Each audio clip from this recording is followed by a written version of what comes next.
Hello అందరూ ఎలా ఉన్నారు అందరూ welcome back to my channel. ఈరోజు నేను మ్యాంగో రైస్ ఎలా చేసుకోవడమో చూపిస్తానండి. ఇవి మా చెట్టువేనండి మ్యాంగోస్. మా డాడీ మా చేనులోకి వెళ్ళి తెచ్చారు. 4 మ్యాంగోస్ తెచ్చారు.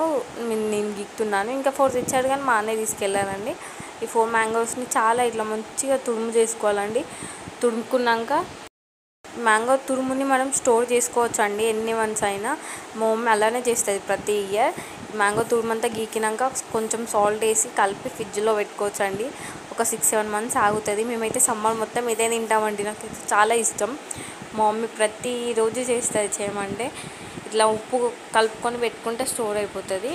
నేను ఒక బాక్స్లో స్టోర్ చేసి పెడతా ఉప్పు కలుపుకొని.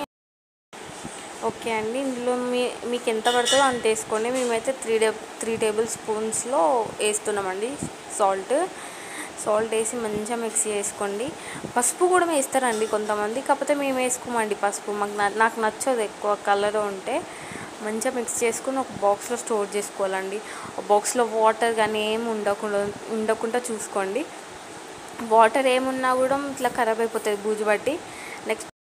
నెక్స్ట్ ఒక ముక్కుడు తీసుకోండి. ముక్కుడులో 3 టేబుల్ స్పూన్స్ ఆయిల్ వేసిన నేను.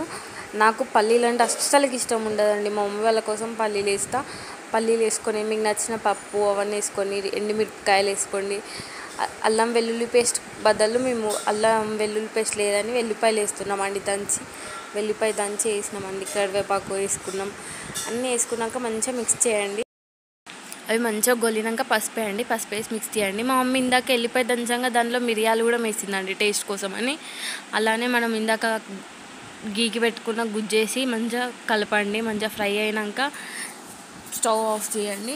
మనం రైస్ వేడిగానే ఉంటుంది కాబట్టి స్టవ్ ఆఫ్ చేసి కూడా వేసుకోవచ్చు. రైస్ వేసి మంచిగా కలపండి. అన్నంని మంచిగా గరిటెతో మంచిగా కలిపితేనే ఇట్లా అవుతుందండి, లేకపోతే ముద్దలు ఉంటుంది. Okay bye.